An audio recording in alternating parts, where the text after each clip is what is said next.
Bienvenidos a la clase número 12 del red de datos y sus protocolos. Hoy vamos a empezar a ver el estándar IEEE 802.11, que tiene varias versiones dependiendo su capa física. El estándar define la capa MAC, la subcapa MAC y la capa física según el caso. En particular, hoy vamos a ver la arquitectura de una red LAN inalámbrica. WLAN significa Wireless LAN, con su método de acceso asociado, que es diferente del que hemos visto en las redes cableadas. En este caso es CSMA-CA.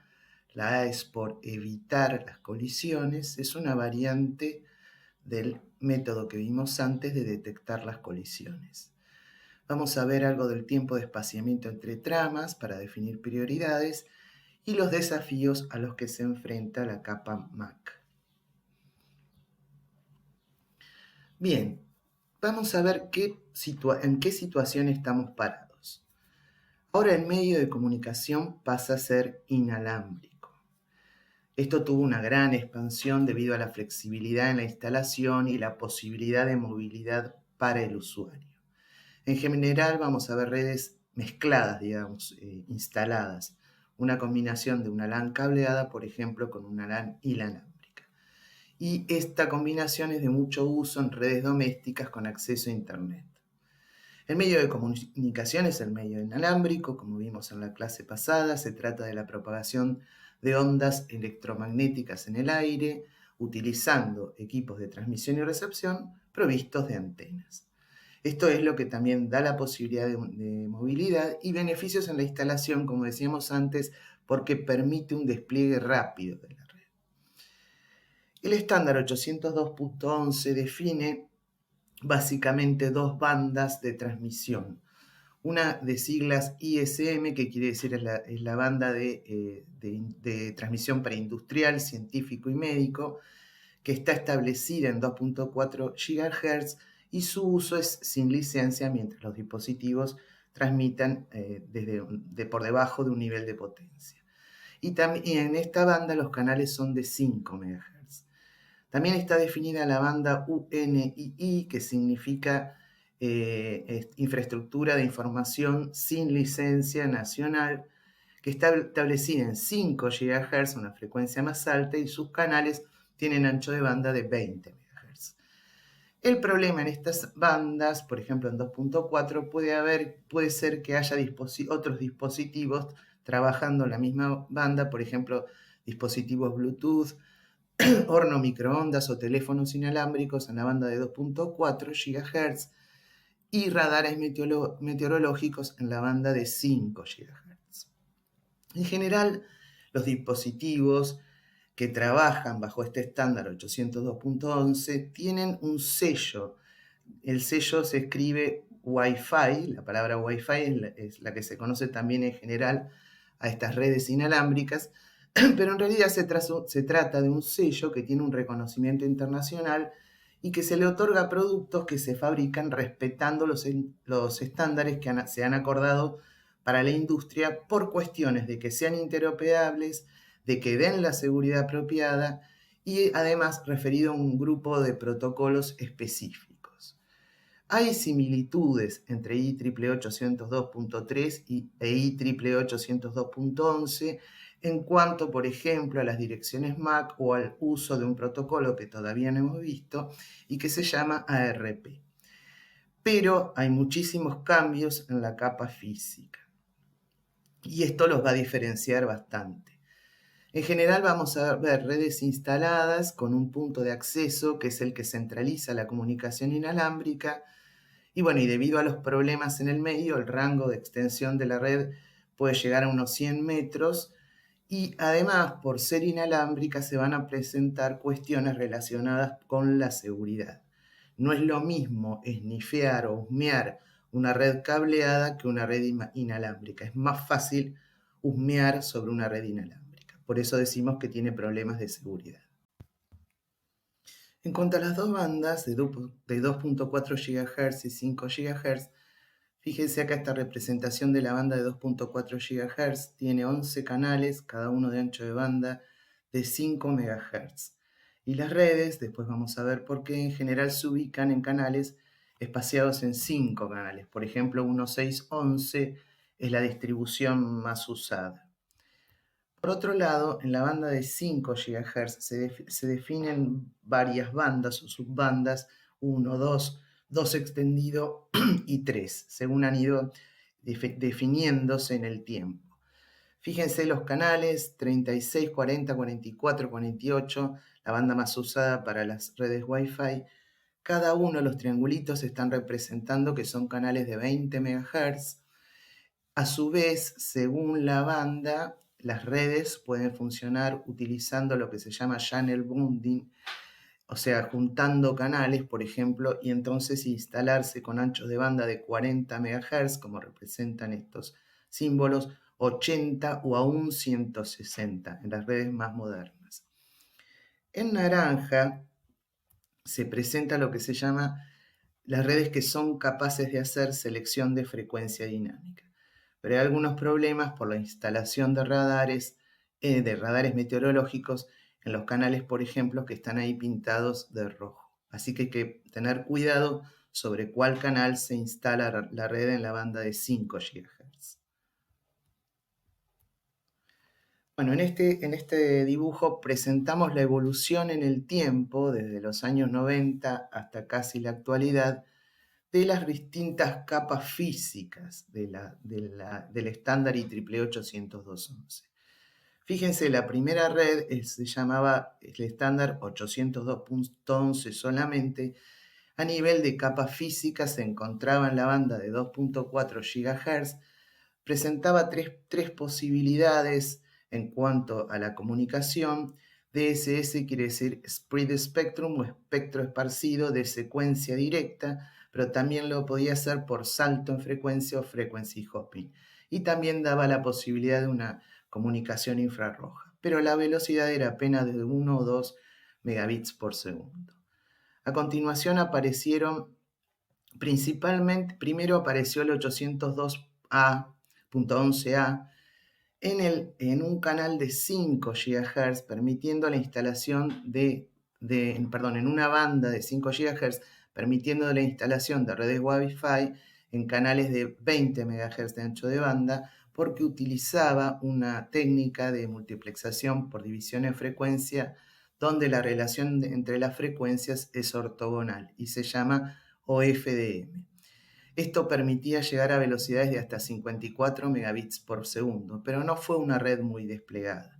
Al mismo tiempo que esta red, apareció el estándar IEEE 802.11b, que a nivel físico trabajaba en la banda de 2.4 GHz, utilizando la misma técnica que utilizaba 802.11 de espectro esparcido.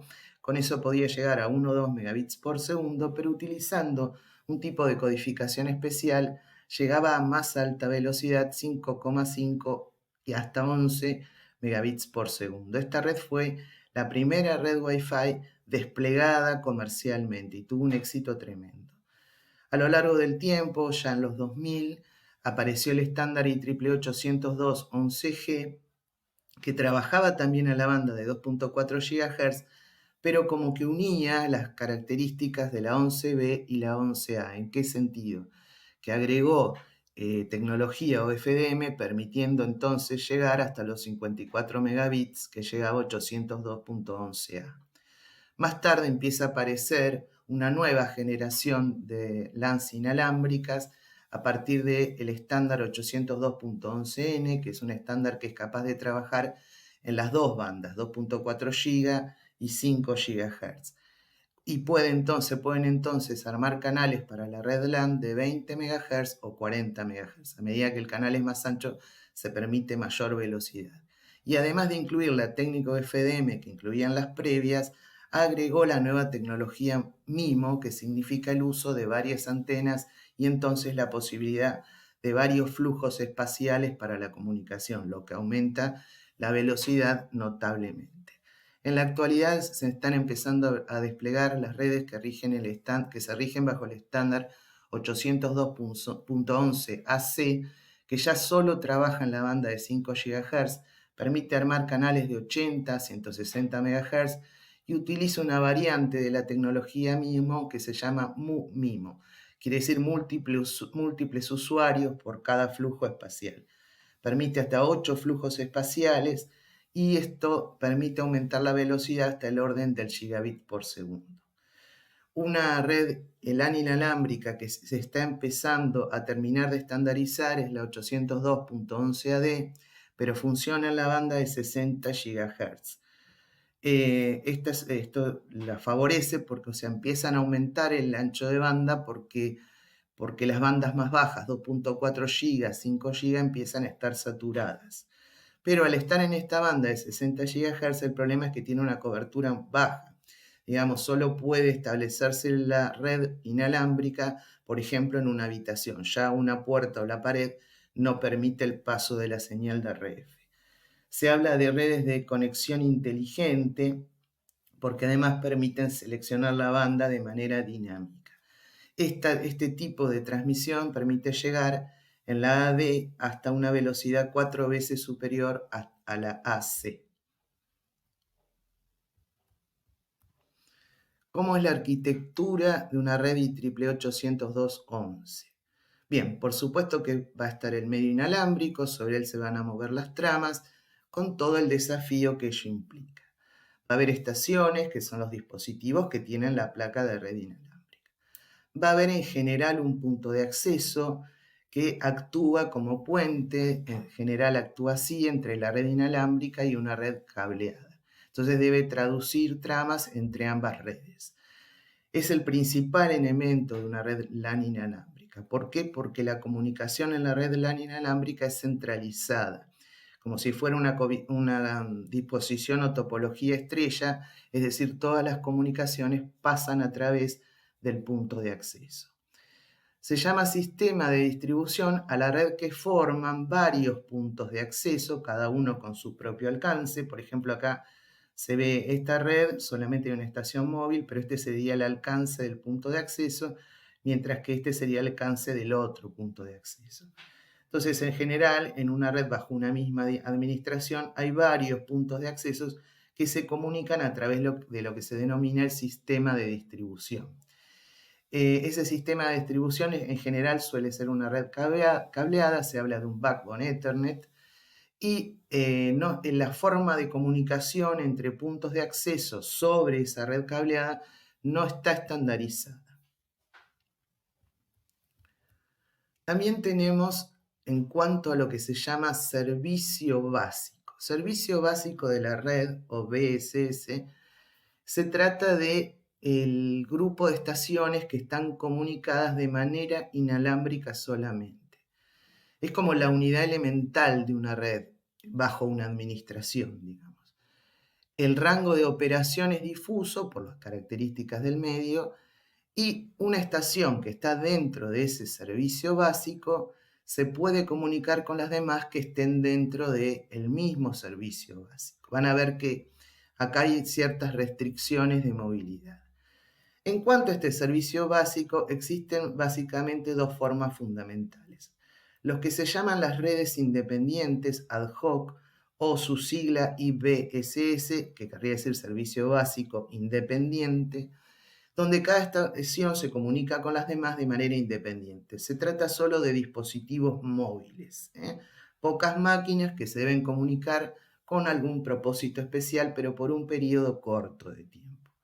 En cambio, las redes de infraestructura, que son las que mayormente están instaladas, incluyen, como les decía antes, un punto de acceso, o AP, según la sigla, que es el que maneja centralizadamente la comunicación. Se habla de una comunicación multi-hop o multisalto justamente porque las comunicaciones pasan siempre a través del punto de acceso. La restricción en la distancia es por la potencia, digamos, del punto de acceso y no por las estaciones en sí. Y una misión fundamental que tiene el punto de acceso es contribuir con funcionalidades de ahorro de potencia respecto de las estaciones móviles. Entonces, en un servicio básico de infraestructura, donde aparece este elemento central que es el punto de acceso, cada dispositivo móvil debe asociarse con el punto de acceso antes de empezar a comunicarse. Mejor dicho, previamente pasará por una fase de autenticación frente al punto de acceso y luego deberá asociarse al mismo. Esta cuestión de asociarse es como conectar el conector RJ45 de la red cableada para poder entrar a la red cableada justamente. Y la asociación siempre le inicia la estación o el dispositivo móvil y el punto de acceso es el que administra este pedido, pudiendo acceder o denegar el acceso frente a esta petición. Y lo que sí es muy importante, que cada estación solo puede estar asociada a un único punto de acceso. Acá en estos dos dibujos vemos en el costado izquierdo una red ad hoc, es decir, solo conformada por dispositivos móviles, y en el costado derecho una red de infraestructura que se monta a partir de un punto de acceso. ¿Qué es el servicio básico extendido? Bueno, básicamente es todo lo que está bajo el control de un administrador. En una red seguramente hay varios puntos de acceso, cada uno conformando con los dispositivos móviles que dependen de él un servicio básico. Y generalmente entre ellos, como decíamos antes, están conectados a través de un backbone de Ethernet. Lo que no está estandarizado es la comunicación sobre la red cableada entre puntos de acceso. Eso es lo que se llama un protocolo entre puntos de acceso y eso en general es un protocolo propietario, es decir, depende de la marca de los puntos de acceso. Bueno, acá presentamos una disposición general muy normal, que es varios puntos de acceso conectados a una red Ethernet y de allí a un router para su salida a Internet. Entonces, ¿qué soporte de movilidad permite IEEE 802.11? Bueno, según la configuración que vimos antes, hay un esquema de soporte de movilidad que se denomina sin transición y se trata del caso de los dispositivos que solo se mueven dentro de un servicio básico, dependiente de un único punto de acceso. Entonces, bueno, eso no es necesario hacer ninguna transición ni nada raro, permanecen bajo, digamos, el cuidado de ese punto de acceso. Pero el protocolo también permite transiciones entre puntos de acceso o servicios básicos. Es decir, que si se mueve puede pasar a depender, digamos, de manera automática de otro punto de acceso. Pero para poder hacerlo, como solo puede estar asociado a un único punto de acceso, tiene que reasociarse al nuevo y desasociarse del anterior. Y para que esto sea posible, los puntos de acceso deben colaborar entre sí, informando estos cambios. Esto es lo que les decía del protocolo entre puntos de acceso que todavía no está estandarizado. Lo que no es posible es la transición entre redes que están bajo la diferente administración. Es decir, cuando hablamos de servicio básico extendido, esa transición no es posible. El único soporte que ofrece este estándar se refiere al permiso de asociarse a un punto de acceso en el segundo servicio extendido, pero esto ya significa un corte en la comunicación a nivel MAC. El problema se tendría que, digamos, ver o tratar desde capas superiores, por ejemplo, a través de un protocolo que permita la movilidad a nivel IP. Hay muchísimos desafíos que enfrenta este estándar. Primero, lo que vimos la clase pasada, el problema del desvanecimiento multicamino. ¿Se acuerdan que el movimiento y las reflexiones pueden generar desvanecimiento de la señal recibida? Entonces la comunicación se hace casi imposible. Hay muchas soluciones a nivel físico, muchas de ellas se tratan de técnicas de diversidad o mitigación, según qué cuestiones se apliquen.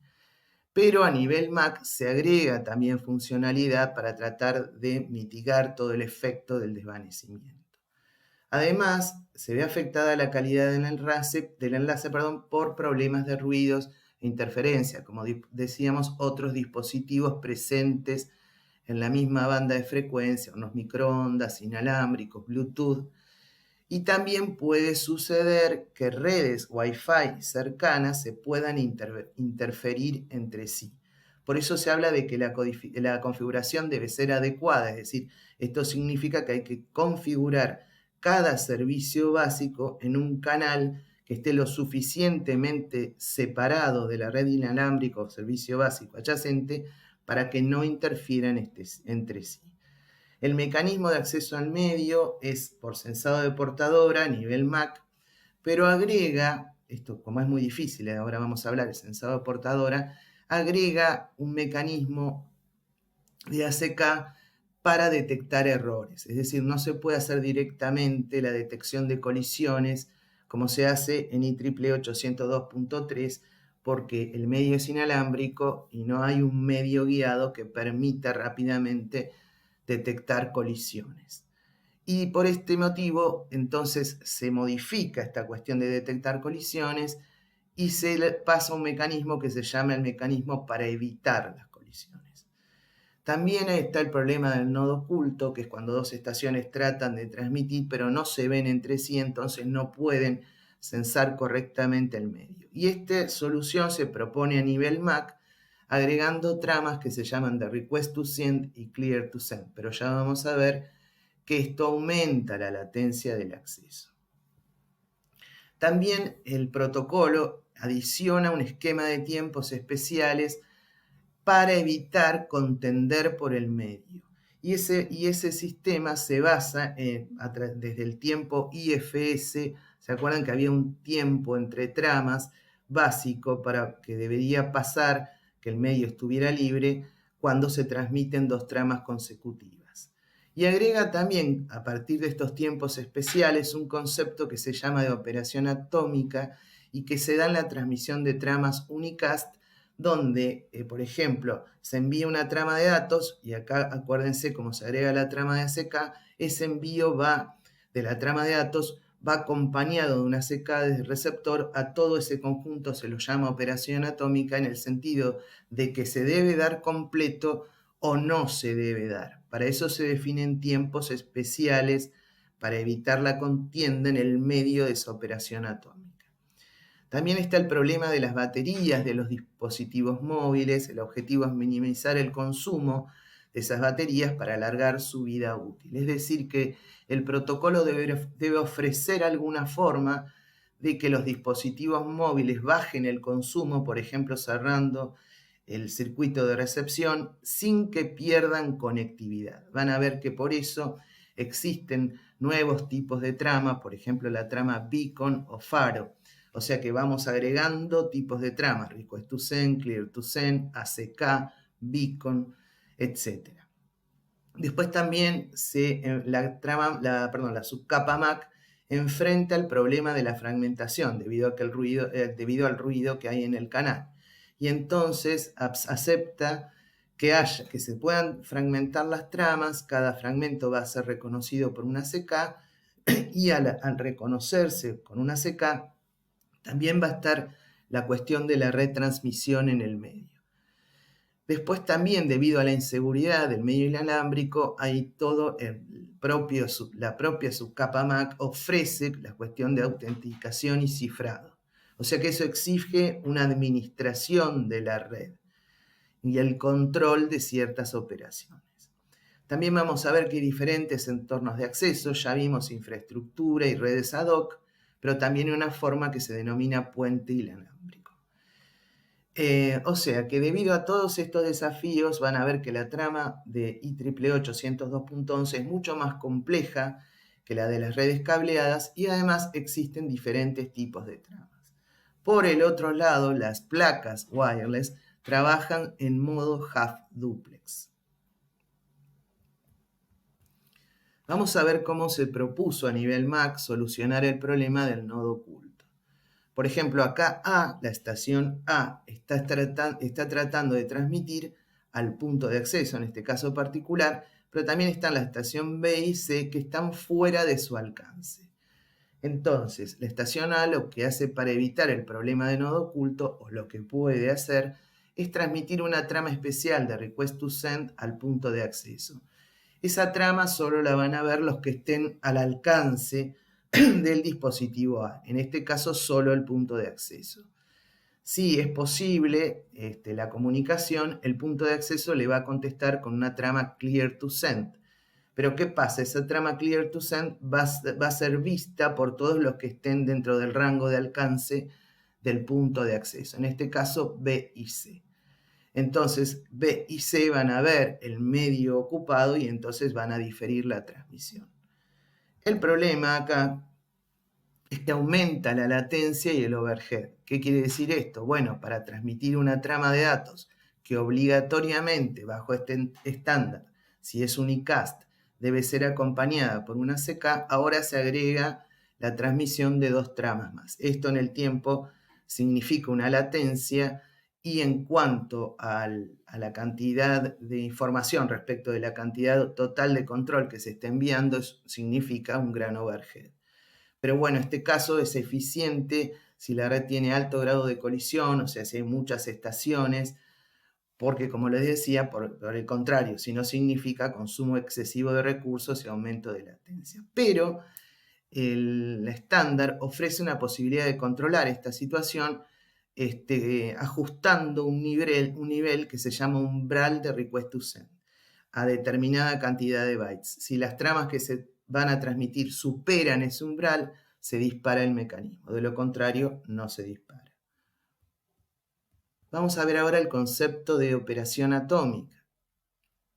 El problema en los medios no guiados ya sabemos que es el de las trayectorias múltiples y el de las interferencias. Entonces las transmisiones no son confiables. Por ese motivo es que se agrega la presencia de tramas de reconocimiento positivo o ACK para cada trama unicast transmitida. Y acá viene el concepto de operación atómica, donde se bloquea la contención. O sea, dentro de una operación atómica no hay contienda por el medio. ¿Qué quiero decir con esto?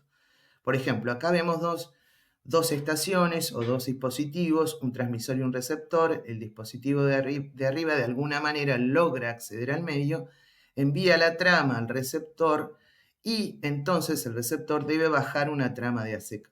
Pero para bajar la trama de ACK no tiene que contender por el medio. Hay un tiempo que le permite tener prioridad y entonces bajar la trama de ACK. Entonces todo este intercambio entre tramas y ACK se hace sin contienda. Y eso es lo que se llama operación atómica. Bueno, debido a todas estas cuestiones, hay muchos servicios que ofrece el estándar IEEE 802.11. Bueno, el primero de todos sería el servicio de distribución en las redes de infraestructura, que acuérdense que trabajan con un punto de acceso. Se utiliza este servicio para la entrega de tramas a destino.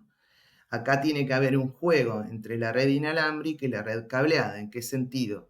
Tiene que haber una forma MAC de que se pueda comunicar, por ejemplo, un dispositivo móvil con un dispositivo que está en el backbone Ethernet. Por ejemplo, un servidor. Eso es lo que se llama dar la posibilidad o el servicio de distribución. Hay una cuestión de integración por la cuestión del servicio de distribución, que es lo que permite conectar la red cableada con la red inalámbrica, básicamente. Como hablamos antes, para poder ingresar a una red inalámbrica, primero hay que pasar por un proceso de autenticación, o sea, el usuario debe estar autorizado, puede ser no autenticado o de autenticado, y luego pasar por un proceso de asociación, que es como registrarse el dispositivo móvil ante el punto de acceso que le va a servir como puerta de entrada al resto. Además, este proceso de asociación hace que el punto de acceso guarde cierta información, digamos, donde él sabe cuáles son los dispositivos inalámbricos que dependen de él. Y esto también va a ayudar en la comunicación que hablábamos sobre el servicio de distribución. También hay un servicio de reasociación, porque esto es lo que permite moverse entre servicios básicos. Y entonces, cuando se mueve, hablábamos del protocolo entre puntos de acceso, deben intercambiar información el punto de acceso viejo y el punto de acceso nuevo para actualizar la situación. Después hay un servicio de privacidad que, bueno, va a permitir protección contra ataques relacionados con la seguridad, y por supuesto que hay entregas de unidad de datos de servicio a nivel MAC, que es el propósito de un protocolo que maneja tramas, ¿no es cierto? Vamos a ver los métodos de acceso que van a estar divididos en dos casos o en dos funciones. Una que se llama DCF, que significa función de coordinación distribuida, y otra que se llama PCF o función de coordinación de punto. DCF es la base, es la más usada. Básicamente PCF no está casi implementada. DCF es la base del mecanismo de acceso por contienda. O sea que es la que va a utilizar un método de acceso que se llama CSMA/CA. O sea que hablar de función de coordinación distribuida es hablar del método de acceso CSMA/CA. Al que se agrega ACK, Request to Send y Clear to Send, que son nuevas tramas por el tema del nodo oculto, y un mecanismo de censado virtual que está basado en un campo de la trama donde se escribe un número que se llama Network Allocation Vector o vector de asignación de la red, que va a medir en microsegundos cuánto va a durar una transmisión, para que además de, si se censa la presencia de portadora, el resto puede leer ese campo en el header de la trama y saber por cuánto tiempo va a estar ocupado el medio.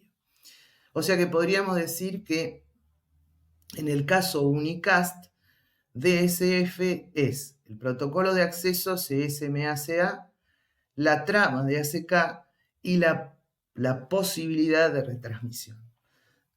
En tanto que si la comunicación es tipo broadcast, solo se trata de CSMA/CA, porque en la comunicación broadcast no va a haber retransmisiones, ni tampoco las tramas de broadcast no se reconocen.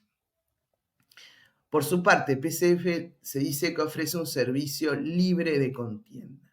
Digamos, allí el punto de acceso es necesario, es decir, que solo sirve para redes infraestructura, y es el que va a ordenar el acceso de los dispositivos móviles al medio. Él va a ordenar, no va a haber contienda, él va a ordenar el acceso. No es muy usado, pero fue agregado debido a la aparición de nuevas aplicaciones con, limitaciones en cuanto a los retardos, etcétera, por ejemplo, la transmisión de video, pero realmente no está casi implementado. Como decíamos, el método de acceso al medio se basa en la función de coordinación distribuida, y que es el método por contienda. Decíamos que era CSMA/CA en el sentido que se censa el medio antes de transmitir, pero no SD, porque eso requeriría un funcionamiento full duplex de las placas de los dispositivos móviles, y eso incrementaría el precio significativamente, muy, muy complicado, porque para detectar colisión puede ser que la colisión se haya producido en un punto alejado, fuera del rango del móvil, y entonces es imposible. No es lo mismo que en una red cableada. Por esto mismo es que además si estás fuera de si el dispositivo móvil está fuera de rango, quiere decir que hay un problema de nodo oculto. Por este motivo no puede hacerse la detección de colisiones como las redes cableadas. Entonces 802.11 propone un manejo diferente de las colisiones, que es evitar las colisiones acompañado de la transmisión de un ACK positivo por cada trama unicast. ¿Por qué el método se dice de evitar las colisiones? Porque se basa en un mecanismo de backoff aleatorio, parecido al de las redes Ethernet. Y en otra cuestión se basa, diferir, el concepto de diferir la transmisión. ¿Por qué? Porque cuando va a censar el medio, la estación, si lo encuentra el medio ocupado, porque puede censar la portadora, y además acuérdense que puede ver la duración en un campo, la duración de la transmisión en un campo de la trama, Entonces, si lo encuentra ocupado, difiere, quiere decir se retira de la contienda y aplica un algoritmo de Bakov. Pero si el medio está libre, no transmite inmediatamente, sino que espera un tiempo que está especificado por el protocolo y recién entonces puede transmitir. Si la estación receptora recibe la trama, chequea un código de redundancia cíclica, esto es igual que en Ethernet cableada, y si ese código da correcto, entonces ahí se envía una CK. Si el transmisor recibe la CK, es indicador de que no hubo colisiones. Pero si no lo recibe, debe retransmitir la trama hasta que reciba una CK o desistir si ha intentado cierto número de tiempos y no ha tenido éxito. Es decir, la cuestión del censado de portadora se realiza de dos maneras. Físico, es decir, detectar la señal físicamente, y también hay un censado de portadora virtual. Si los dos censados registran el medio ocupado, se informa entonces a nivel MAC. ¿Por qué se agrega el mecanismo de censado virtual? Porque, como decíamos, el censado físico es muy difícil, porque depende de muchos aspectos. No solo esquema de modulación, sino de cuán cerca está el que está pretendiendo transmitir, por el problema del nodo oculto.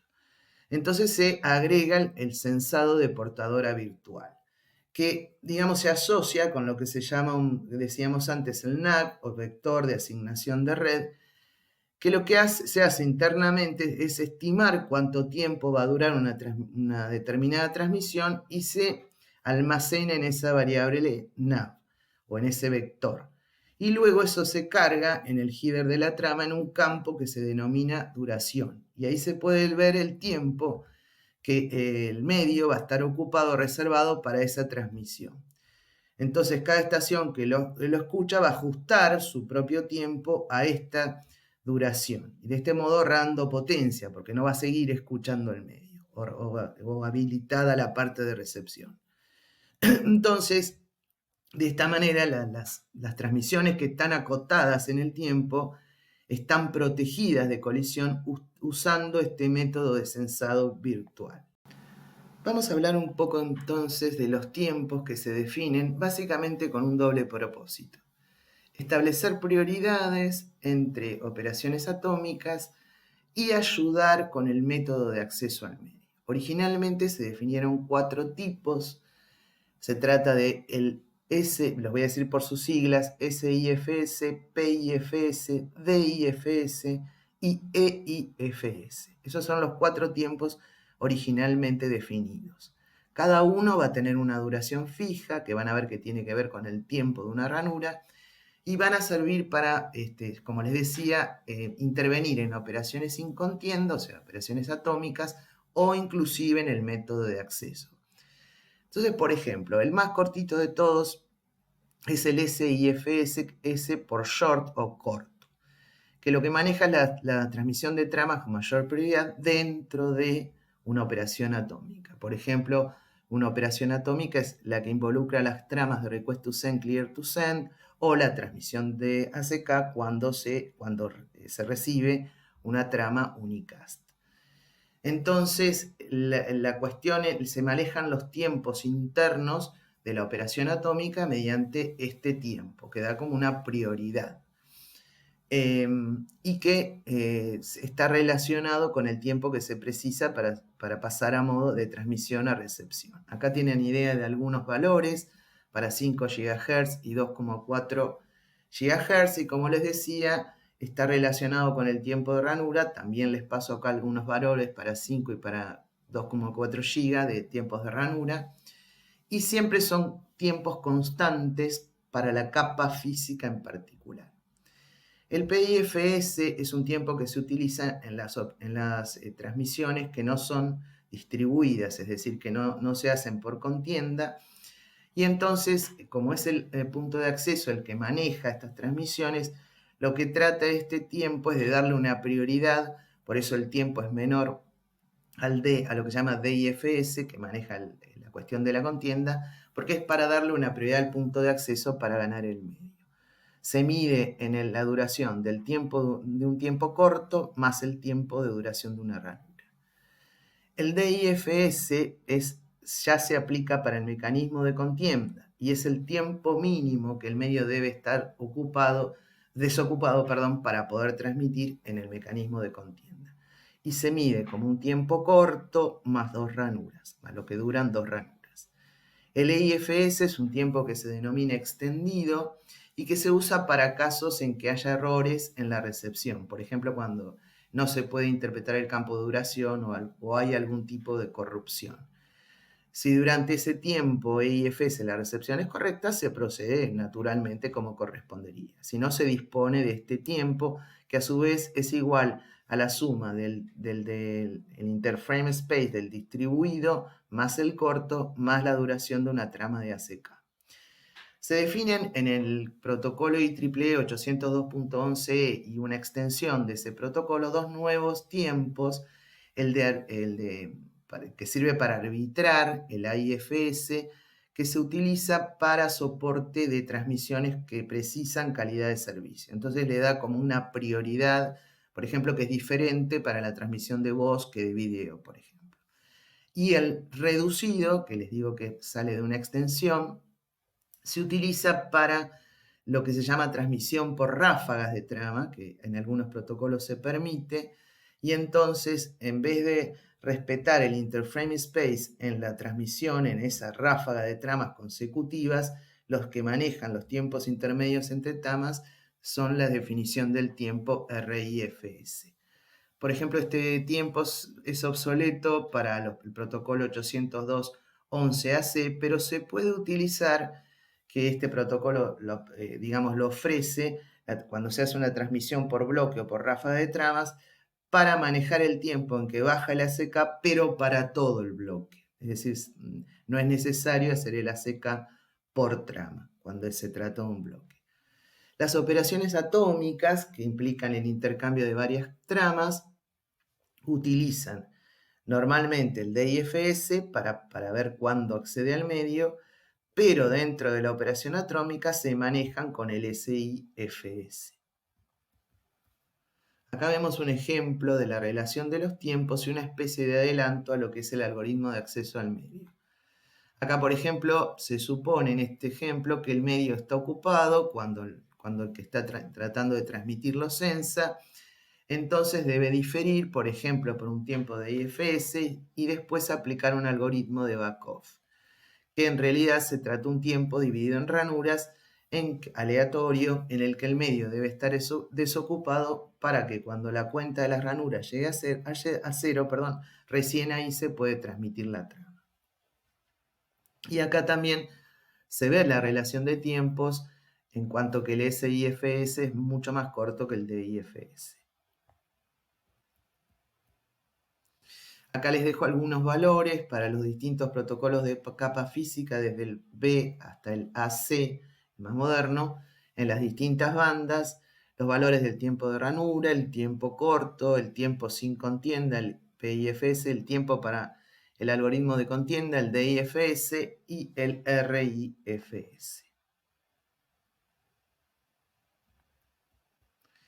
Vamos a hablar un poco cómo es el algoritmo de contienda. La mayor parte del tráfico dijimos que se va a hacer utilizando este algoritmo, que prácticamente el PCF no está implementado. Y entonces este algoritmo se va a usar no solo para redes de infraestructura, o sea, las que dependen de una AP, sino también para redes ad hoc. Y el estándar da una serie de reglas que define entonces el modo de acceso. Entonces la regla 1, por ejemplo, dice que si el canal permanece libre por un tiempo mayor a DIFS, una vez que se empieza a censar el medio, entonces se puede inmediatamente comenzar la transmisión. Y la decisión que determina si el estado del canal es libre, si está libre el canal, es el censado físico, y recuerden también que hay un censado virtual. La regla número 2 dice que si el canal está ocupado, se debe diferir el acceso. Esto es lo que se llama evitar la colisión, es decir, esperar que el medio esté libre durante DIFS, pero luego preparar el procedimiento de un algoritmo de backoff exponencial. Era un poco lo que vimos en la figura previa. Y hay reglas adicionales. Por ejemplo, para el manejo de control de errores, se dice que este manejo es resorte de la estación transmisora, que lo que debe hacer es transmitir la trama y esperar una ACK en una operación atómica, y si no llega el ACK, debe retransmitir. O sea que el indicador de éxito básico es el ACK. Y la retransmisión se relaciona con la ausencia de los ACK en operaciones atómicas. Acuérdense que las operaciones atómicas se dan para tramas unicast y solo las tramas unicast llevan ACK. Las tramas de broadcast no llevan ACK. Aparte existe un contador de retransmisiones que se va incrementando cuando se falla al ganar el medio o cuando no se recibe una ACK.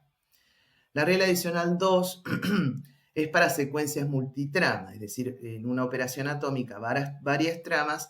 En el campo del header, el campo de duración, deben ir actualizando el valor del vector de asignación de red cada vez que se baja una trama dentro de la operación. Por eso se dice que la actualización del nav se realiza sobre una base trama por trama. La regla adicional número 3 se refiere a la transmisión de ACKs, a la transmisión del clear to send en el mecanismo request to send, clear to send, y a los fragmentos que van en secuencias, que se trata de tramas de máxima prioridad, es decir, que no tienen que contender por el medio, sino que su transmisión la maneja el tiempo corto. Si una estación ganó el control del medio, quiere decir que ya ha enviado la primera trama, entonces las que siguen y sus ACK se van a enviar teniendo en cuenta el tiempo corto. Y de este modo se bloquea el acceso al resto, es decir, que se bloquea la contienda, y cada trama, como dijimos recién, va actualizando el nav en una base por trama. La regla adicional 4 dice que se pueden configurar umbrales, tanto para disparar el mecanismo de request to send como para disparar el mecanismo de fragmentación. Es decir, se establece un número de bytes por parte del administrador para ambos umbrales, y si la trama que se va a transmitir es mayor que ese umbral, se disparan los mecanismos. En general, se suelen setear, digamos, configurar al mismo valor. Es decir, que cuando se disparan en conjunto. Podemos explicar el algoritmo de contienda a través de un diagrama de flujo. La estación lo que hace es esperar datos para transmitir, es decir, que arranca en el tiempo de espera de datos a transmitir, escucha si el medio está libre por un tiempo de IFS, eso lo va a ver si está libre, y acá también entra a jugar el campo de duración si el medio está ocupado. Pero si está libre, transmite. Y para saber si tuvo éxito o no, tiene que recibir una ACK. Si no recibe ACK, es decir, si falla, una vez que encontró el medio libre, es lo mismo que si no hubiera encontrado el medio libre, o sea que hubiera estado ocupado. Entonces tiene que diferir, alejarse, digamos, hasta que el medio quede libre. Para eso debe fijar un back-off, una ventana de contienda que está dividida en ranuras, se elige aleatoriamente cierto número de ranuras. Y luego se debe quedar escuchando por el tiempo de IFS. Si el medio durante ese tiempo está ocupado, debe alejarse de escuchar hasta que el medio quede libre. Esto lo sabes porque puede leer el campo de duración. Y si el medio está libre, debe empezar a decrementar la cantidad de ranuras que había fijado aleatoriamente antes, hasta que esa cantidad llegue a 0. Se va decrementando solo si el medio está libre. Y si el medio está libre entonces y ese timer llegó a 0, puede transmitir. El éxito lo va a medir si recibe ACK o si no lo recibe. Si no lo recibe, debe aumentar el valor de la ventana de contienda en más cantidad de ranuras y elegir aleatoriamente entre esos números. Entonces, vamos a ver la cuestión de la ventana de contienda, que es el periodo que sigue al tiempo de IFS cuando el medio había estado ocupado. Y se divide ese tiempo en ranuras, como dijimos, o slots, que eso acuérdense que depende de la capa física, es decir, que son periodos más cortos cuanto más rápida sea la capa física que se utilice. La estación que está utilizando el algoritmo lo que hace es adoptar aleatoriamente una cantidad de ranuras y esperar que suceda ese intervalo mientras que el medio esté libre para poder empezar a transmitir. ¿Qué sucede de este modo? Bueno, si hubiera varias estaciones intentando acceder al mismo tiempo, o sea, en la misma ventana de contienda, aquella que por este proceso aleatorio haya adoptado el menor número de ranuras, aleatoriamente, es la que primero accede al medio. La duración de la ventana de contienda se va incrementando cada vez que hay una falla o cuando suceden reintentos o retransmisiones, igual que pasa en Ethernet. Y además, el crecimiento mantiene el tamaño del intervalo fijo y crece en tamaños que son potencias de 2 a la menos 1, igual que en Ethernet. Por ejemplo, luego de un primer intento y a la primera retransmisión, por ejemplo, la ventana pasa de tener 31 ranuras a 63 ranuras. El proceso continúa igual que en Ethernet hasta un valor límite, que no puede superar las 1023 ranuras. Y la ventana se resetea al valor mínimo cuando se logra transmitir exitosamente o al revés, cuando el contador de retransmisiones llega a un máximo y ya la trama se descarta. Acá vamos a ver algunos ejemplos de aplicación de la cuestión de este algoritmo de contienda. Por ejemplo, acá tenemos el caso de un transmisor, un receptor y otro dispositivo que está intentando acceder al medio. Por ejemplo, en este caso, el transmisor, como censó el medio, lo encontró desocupado y lo sigue encontrando desocupado durante el tiempo de IFS, puede bajar la trama de datos. Acuérdense que la trama de datos requiere la recepción de una CK porque es una operación atómica. Entonces al receptor de esa trama de datos se le da prioridad, no tiene que contender por el medio y puede bajar la trama luego de un tiempo, ese IFS, que es menor que el tiempo de IFS. Y ahí terminaría la operación atómica. ¿Qué pasa para el otro dispositivo que cuando censó al medio lo encontró ocupado? Bueno, sabe cuánto tiempo el medio va a estar ocupado porque lee el campo de duración en el encabezado de datos. Entonces sabe que toda esta transmisión durará hasta este tiempo, por ejemplo. Entonces a partir de ahí despierta y si el medio establece una ventana de contienda y si el medio está libre durante DIFS, aplica el algoritmo de Back-off. Y entonces elige un número aleatorio de ranuras y las va decrementando a medida que encuentra que el medio está libre. Cuando llega a 0, recién ahí, si todo el tiempo el medio estuvo libre, puede darse la transmisión de datos. Y vamos a revisar un poquito los conceptos de operación atómica relacionados con los campos de duración de las tramas. Acá tenemos un transmisor y un receptor y este último eje lo que trata es de demostrar en el tiempo los valores de los campos de duración de cada trama. En particular, esta es una operación atómica de 4 tramas: request to send, clear to send, datos y ACK.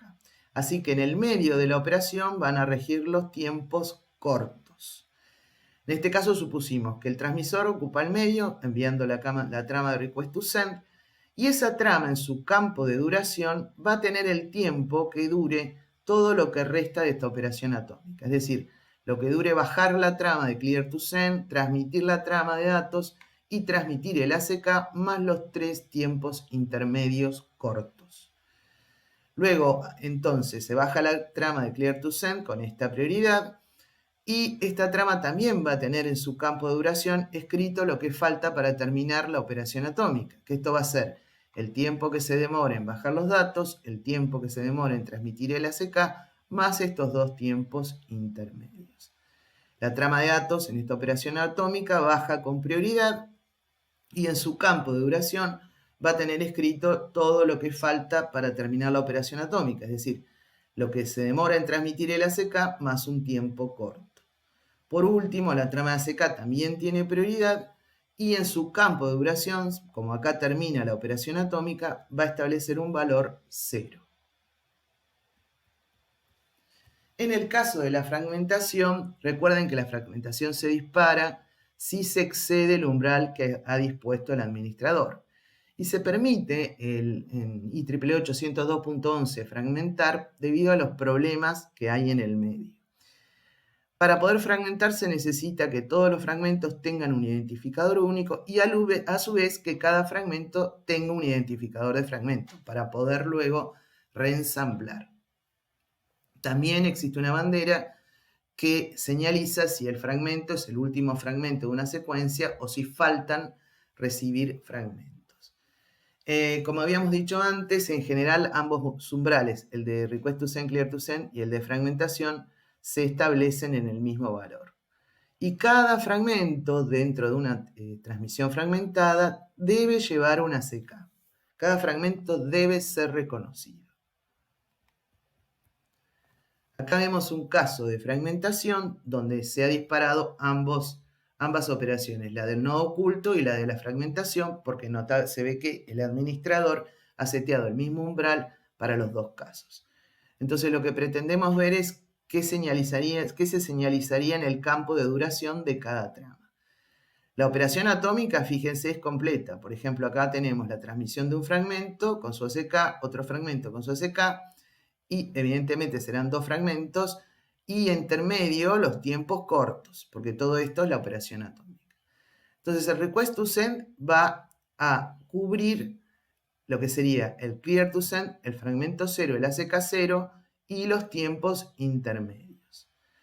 El clear to send va a cubrir en el campo duración lo que falte para transmitir el fragmento y el ACK del primer fragmento. Por su parte, y esto es lo notable, el primer fragmento cubre lo que falta para finalizar la transmisión de él mismo, más todo el tiempo que falta para transmitir el segundo fragmento. Es decir, que en las transmisiones fragmentadas, cada fragmento, además de cubrir lo que falta de su propia operación, cubre al fragmento que sigue. Si acá se terminara la transmisión, el fragmento 1 solo debe cubrir el tiempo de transmisión de la ACK y el tiempo corto, y el último ACK, el campo de duración, va a ir en 0. Quería comentarles que hay mucho software para poder explorar redes inalámbricas. Por ejemplo, hay softwares que les permite, una vez levantado el software, identificar qué otras redes hay en la cercanía, en qué canales están funcionando, bueno, y algunos datos más, por ejemplo, estadísticas. También permiten, esto vamos a ver la clase que viene, por qué, obtener información, que en realidad lo que sucede es que el punto de acceso periódicamente baja tramas, indicando, por ejemplo, el nombre de la red, qué capacidades tiene la red, en qué canal funciona. Así que estos softwares, si captan alguna de esas tramas especiales, pueden volcar también toda la información de una AP al que está usando el software. También permiten distinguir tramas, es decir, presentan un informe de las tramas que han levantado, indicando si son de datos, de control o de administración, y a cuál de los puntos de acceso pertenecen esas tramas. Y una cosa muy interesante es que hay software que permiten levantar tramas en lo que se llama modo promiscuo. Esto quiere decir no levantan solo tramas que están destinadas para el dispositivo que está corriendo el software, sino todas las tramas que ven. Y entonces esto es muy interesante porque van presentando como por línea las tramas que van levantando, y si uno cliquea sobre una de las líneas se abren todos los encabezados, e inclusive se pueden ver datos, que están encapsulados dentro de la trama. Entonces resulta un mecanismo muy interesante para corroborar cosas que se han visto en la teoría, porque se pueden ver todos los campos de una trama.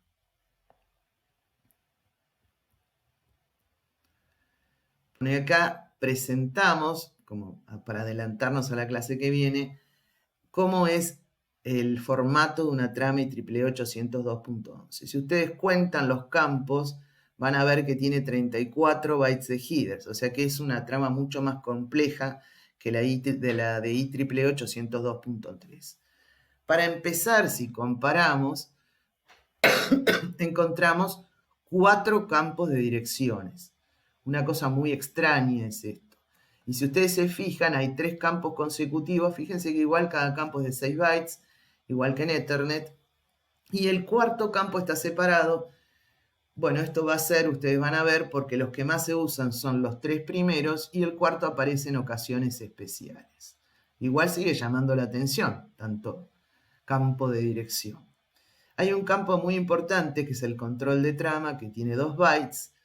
Esto lo vamos a ver en más profundidad en la clase que viene, pero aunque sea les comento que sirve para identificar qué tipo de trama se trata, si es de control, de administración, de datos. A su vez, dentro de ellos, de estos tipos, hay varios subtipos.